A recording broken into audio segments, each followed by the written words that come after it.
importance of guarding an atmosphere for miracles. You know, Jairus' daughter. Jesus went to pray for Jairus' daughter who had died. He didn't confess that she'd died because he knew he was about to raise her. He's being very careful with his words. When Jesus gets there and they said, oh, she's died, why are you wasting his time? Why are you wasting the teacher's time? They only saw him as a teacher. They didn't see him as, as the Christ.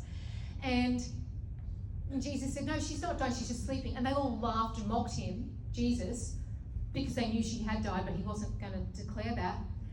He was there with some of the apostles, the disciples. He cleared the room and the house of the mockers. He had to clear the room.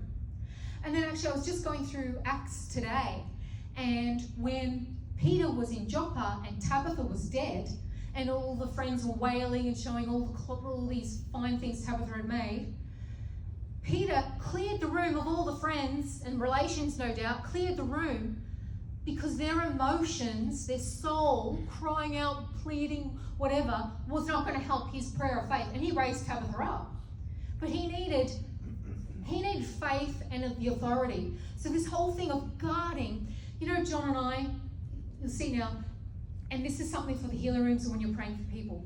You've got to be careful who's bringing them to the meeting. Because sometimes it's a carer who's unsaved. Sometimes it's the husband who begrudgingly brings them, but he's not a believer.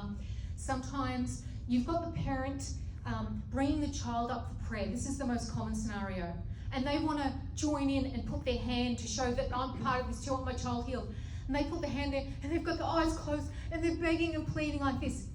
That's praying from their emotions and their soul. That's not prayer of authority and faith. Prayer of authority and faith is Jesus can heal this, so you don't need the tears. Mum, just sit down. In the name of Jesus, I command this to leave now.